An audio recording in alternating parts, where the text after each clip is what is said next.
আরে বৌদি দাঁড়াও। আরে তাড়াতাড়ি বলো, আমার কাছে বেশি টাইম নেই। কি হলো কি? আরে তুমি তোমার মেয়ে বিয়ে দেওয়ার জন্য ঘর জামাই খুঁজছিলে না, তোমার মেয়ের জন্য ঘর জামাই খুঁজে নিয়ে এসেছি। দেখো দেখি ভালো করে পছন্দ হয় নাকি।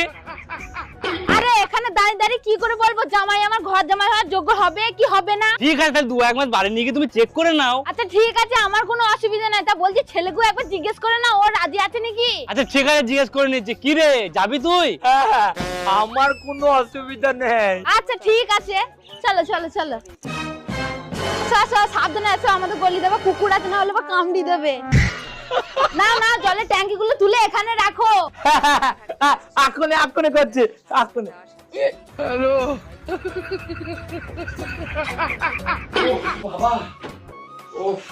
আরে মা, এ তো আবার বসে পড়েছে। এই যে বলি, তুমি বসে আছো কেন? তাড়াতাড়ি রান্নাঘরটা পুছে ফেলো। হ্যাঁ, এই যাচ্ছে।